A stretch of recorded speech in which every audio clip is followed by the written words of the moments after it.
Specialist Live 95. Yes, my man, all right. Our main review is the fantastic Alien vs Predator on the Jaguar.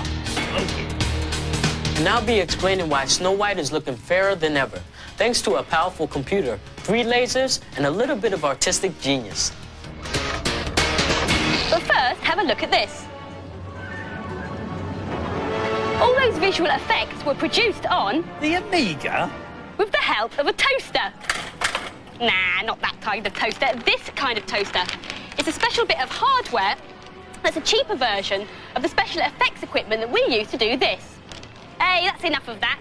It was launched 7 years ago as an add-on for the Amiga. It took the film and TV visual effects departments by storm. Programs such as Babylon 5, The X-Files and Sequest DSV couldn't have been made without the use of the toaster. Now, for the first time, you can buy the software and run it on your home Amiga without the extra hardware. It's called Lightwave 3D, and it produces some pretty spectacular special effects. If you're a Babylon 5 fan, you'll recognise that, of course, as the Volon spaceship. How does it work? Well, I shall show you. It's a bit like making a movie, really. Now, the first thing you need to make a film is your artiste, in this case, the Volon spaceship. Then you've got to start by positioning your lights. And we can move the light in 3 dimensions. We can just move it up and over to the left. And the reason, by the way, that the Volon spaceship suddenly became a bounding box is because it's much easier for the computer to show me positions. Position of light's very important then, as is the position of your camera. Now, there's the camera on the right, there's the object in the centre, and these yellow dotted lines represent the field of view of the camera. So again, I can move it around, move it closer to my object, or further away, or take it above it. Flick back to look through the camera. I'm still not entirely happy with that, so we'll move it, but this time we'll move it by looking through the viewfinder. So we'll bring that around to about, I think there should be my starting position. That's the lights and the camera in the right positions. Now, for the action. We have to tell the computer where we want our object to start. So we create what they call a keyframe, which is the beginning frame of our animation. Then we tell the system what we'd like to happen in the first 20 frames of our animation. And in those first 20 frames, I think the spaceship should go away from me and then sort of slightly over to the left. And that's the first 20 frames dealt with. And in the second 20 frames, we'll have the ship move up and possibly rotate on its axis. And then in the final 20 frames of the animation, bringing the total to 60, I'll get my object to shoot out of the left of the viewfinder. Right, that's the computer busy thinking about how our animation will look in its wireframe version. It takes a couple of seconds to do that. And believe it or not, that's exactly how the animations for Babylon 5 were made, albeit with 30 Amigas strung end to end. Yeah, that's right, 30. So now, let's run it. There we are. I completed Babylon 5 Volon spaceship animation, but it still doesn't look terribly realistic, does it? So we've got to add some texture to it. Okay, let's just start the final rendering. And through the magic of television, this is what the final animation looks like. Without the Amiga and this extra bit of hardware, they couldn't have made Babylon 5. So, with the right kit, a good imagination and a lot of patience, you can produce some amazing images that look almost real. Hello, Furtlers. Today, how to play your favourite sports indoors. First, football. Now, this is one way to play indoor soccer, but it's boring. And here's another way, FIFA Soccer on the Mega CD. Now, you can make this a bit less boring by using this cheat, which lets you turn on a crazy curved ball. On the options screen, just type in BACBCC, and there you go, curved ball on. Well, hey, look at that crazy curved ball. But it's still not as much fun as real indoor soccer. Now, to play that, first, you need to clear a space in a suitable room and then use some odd bits of furniture for goals. Right.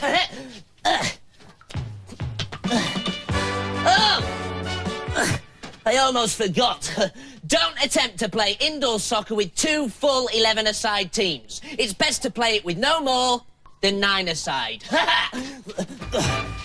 Well, yes, go! sick as a parrot. Our main review this week is Alien vs Predator on the Jaguar, which hits the shops tomorrow. It's a first-person action adventure in the classic Doom style. There are 3 ways to play the game. As a colonial marine, you're the only human left alive in an alien-infested spaceship.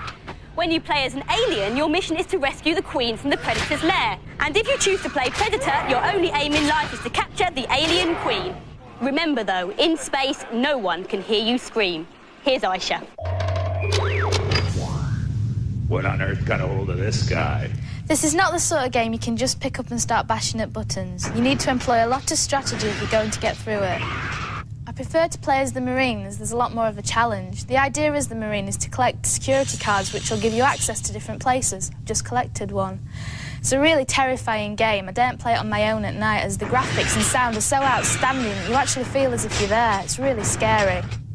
I found an alien cocoon up ahead and it's really scary because you don't know what's in them. Uh-oh, this one's a face sucker. The graphics are amazing as the Predator. You can change your view so you can actually see in infrared, which makes it easier to spot the Marines. This is an amazing game. It's so good, it's worth buying a Jaguar for. It's lovely and gory. Fans of the films will love this. I can see the appeal, but it's just not for me. I couldn't really be bothered with all the tactical play. And the scores for Alien vs Predator, both the boys and the girls gave it an acid-dripping 4 out of 5. In 1888, this camera revolutionized photography. It was the first to use a roll of film instead of bulky, messy glass plates. The camera and the film were invented by a New Yorker called George Eastman, and he called his new camera the Kodak. 100 years on, the company Eastman founded, also called Kodak, is again leading a revolution, this time in the way movies are being made. Enter the computer camera left. This is Kodak's CineSight facility right here in Hollywood. This is one of the few places in the world that can produce computer images good enough to be projected onto a giant movie screen and still look real. Since they opened 2 years ago, the wizards at CineSight have helped some of Hollywood's top directors perform all sorts of trickery in their movies, most of which you're not supposed to spot. And this is how they do it. This is a scene from City Slickers 2. What we have here are 3 different elements, or 3 different images we're going to put together into a final piece. They are the background image, Mr. Billy Crystal there, and we also have his 2 other actors on another green screen. So there are 3 pieces we'll put together with the background. What we did to really make this image look real is we added some rocks here. That's the challenge, is to make it look like it was a real shot. Before this technology was available, a scene like this could only have been shot using stunt doubles. It's just too dangerous to risk your stars on the edge of a mountain, and you'd never have got those rocks falling at just the right moment. One of the most precise and high-tech machines is the Cineon scanner. It converts each frame of film into numbers that the computers can understand. In fact, the numbers are staggering. It takes about 40 megabytes of computer memory to store a single frame of film. That's equivalent to about 80 floppy disks full, and there's 24 frames for each second of a film. That's why the computers here have to be the most powerful graphics machines ever made, and every meg of power was needed for CineSight's biggest project so far. It involved all 119,550 frames of a movie that was first released nearly 60 years ago. Are you sitting comfortably? Then I'll begin. Once upon a time, there was a film called Snow White. It was the first ever full-length animated film. But poor Snow White, she never quite looked her best. When the film was being made, the animators used a new technique that involved shooting the red, green, and blue parts of the picture onto separate rolls of film. But there were bits of dirt and dust on the glass used to hold down the drawings, and these showed up on the film as different colored blots. These blemishes have appeared on every print of Snow White ever shown, until now. Some of the retouching was automated, but each frame had to be looked at by an experienced operator to make sure that the computer wasn't accidentally removing part of the original painting. The ultimate test was to show the restored footage to 4 of the film's original animators. Their verdict? Snow White was once again the fairest in the land. Whatever has been done electronically to a movie, the final step in this process is to use this machine to print computer images back onto film. It uses 3 laser beams, red, green, and blue, to do so very precisely. Old George Eastman wouldn't recognize most of the technology here, but it's a great tribute to his invention that still today, there's no better way to record images than on film. Z-Right in Hollywood, and if you want to see the cleaned-up version of Snow White for yourself, it came out on Disney Home Video yesterday. Now for this week's news and previews. A new American software company will be storming the CD formats this Christmas. Lodestar, the legend of Tully Bodine for the PC CD-ROM, has been created by a group of movie veterans and games programmers who call themselves Rocket Science. Tully Bodine is the skipper of the space freighter Lodestar, and in this adventure, he's smuggling contraband camels to Mars. As you do. Official, the 32X add-on for the Mega Drive, or Mega 32 as it's known over here, will cost £170. That's 20 quid more than expected. You'll get 5 £10 game vouchers with the system, but sadly, there'll only be 4 games available before Christmas, including this one, Star Wars Arcade. Between level sequences just keep getting better and better. This is Lands of Lore 2 for the PC CD-ROM, due out next spring. It's a graphic adventure with pretty adventurous graphics. Like the first Lands of Lore, there's plenty of dungeons, dragons and gothic stuff. Oh, and the gameplay's shaping up nicely too. Hello again, Furtlers. Hey, my next indoor sport is basketball. I'm just making a hole in the ceiling for the hoop. Now, while the dust settles, here's a brilliant cheat for NBA Jam on the SNES. It speeds it up to blistering pace. Now, on the Tonight's Match Up screen, you've got to press any button as quickly as you can 13 times, then hold down B and X. So here we go. 1, 2, 3, 4, 5, 6, 7, 8, 9, 10, 11, 12, 13, B and X. And there's the word juice, and look at those players go. Hey! And now for some real indoor basketball. Whoa! Oh, I was enjoying that. This'll soon dislodge it. That's what I call a nam dunk. Woo! Ah, thanks, guys. Basketball is Britain's fastest growing sport. It's fast, fun and easy to get into. But if you're not up to the real thing, there are loads of brilliant computer games. Everyone's getting in on the act. Even the Looney Tunes mob have got their hands on the ball in a new game called Hoop It Up, which is out before Christmas. It's got loads of sub-games, options and plenty of slapstick humour. Meanwhile, basketball superstars are taking over other sorts of games.